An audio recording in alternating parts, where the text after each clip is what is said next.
Hey, what's going on, guys? Nick on Linux back. I'm going to make another video showing y'all how to use VirtualBox in Linux. Um, so this is sometimes I kind of create VMs just to play around with, and actually this is a virtual machine that I'm running right now. My host is Windows, um, which is kind of crazy. So this is like a little virtual environment of Fedora that I've downloaded. I typically run Arch Linux mostly, but Fedora is kind of getting to be a close runner-up. I've played around with it a little bit before, and I really enjoy it. So today, I'm gonna show y'all how to download a virtual machine and get it working. So let's go ahead and get all this bloat junk out of the way. Okay, so for the purpose of this tutorial, you can download VirtualBox. It is relatively simple. You can use the control, not control. You can use the terminal to download VirtualBox. But today, I'm actually going to show you how to download qemu, however you pronounce it, because I've done a little test run. I tried downloading VirtualBox in this virtual machine, and it gets a little finicky because it's not going to load the correct modules because I'm inside a virtual machine. So we're going to download a different virtual machine, right? And it's pretty good. I've used it from time to time. It's not my favorite. I like VirtualBox more, which I have installed on Windows. It's on my host. That's what this virtual machine is running on.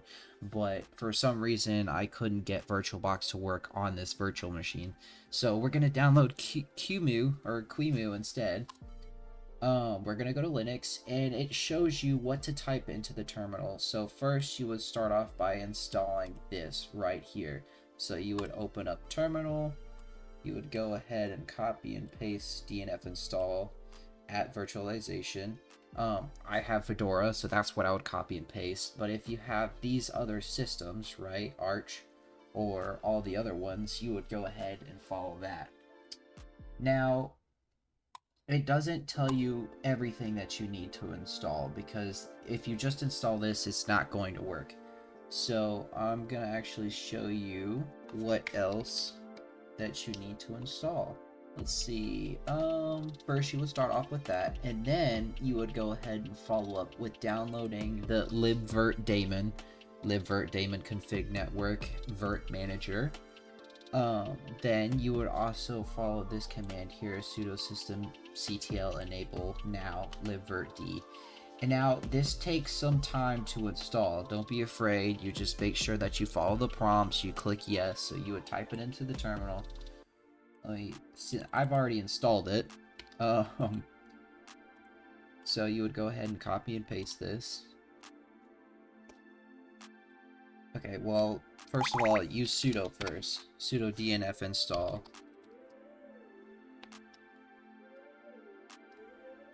Then you would click yes.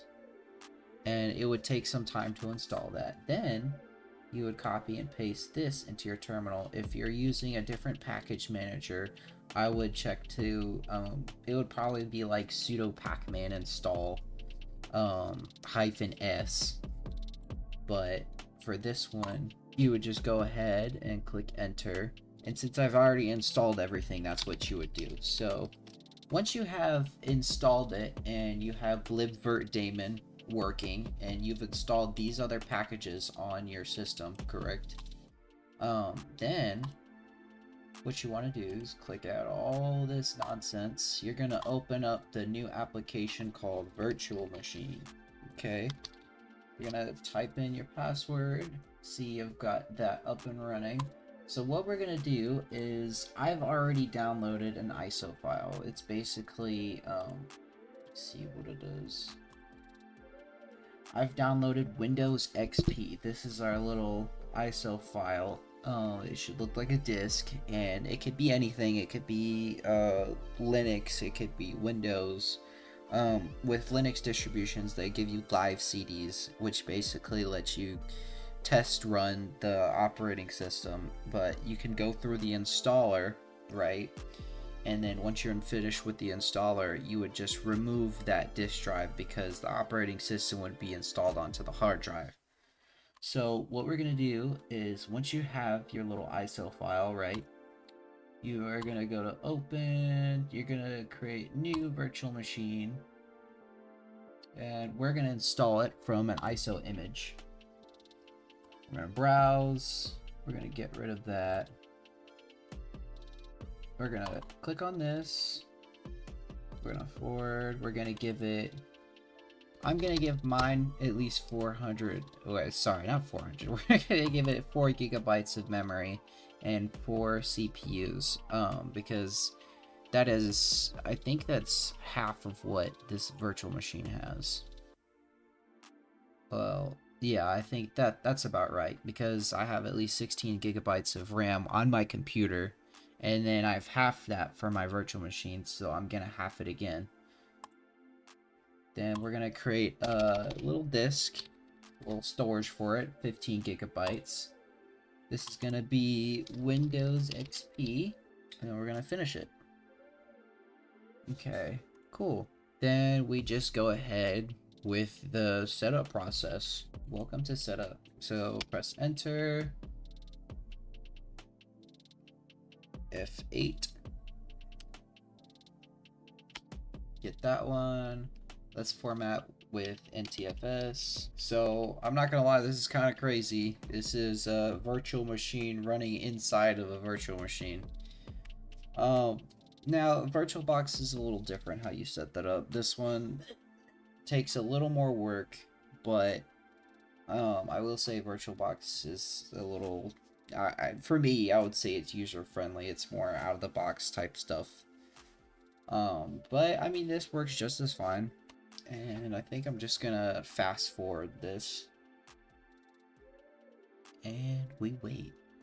Look at that. We've got Windows XP. Setup will complete in approximately 39 minutes. Are you kidding me? That's gonna take absolutely forever. I really hope I really hope it doesn't take that long, because that would be a bummer. That would be an absolute bummer.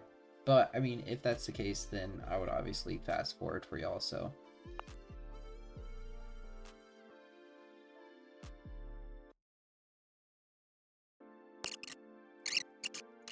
cut this part out and come back with the product key. Okay, we're able to get into the computer.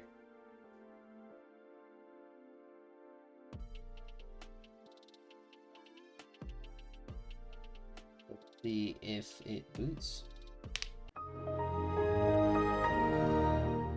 Boom. And there you go, guys. Now I have Windows XP in my Linux virtual machine on top of Windows. Of course, if y'all have any questions or concerns or comments, you could always leave them down in the comment section. But yeah, that's pretty much how you get a virtual machine working. I can upload. I'm gonna make another video on how to install VirtualBox, just in case people are wondering how to do that, because that's at least my preferred one. If you're more tech savvy, you can use qemu or whatever it's called. But yeah, thank y'all for watching, and see y'all in the next video.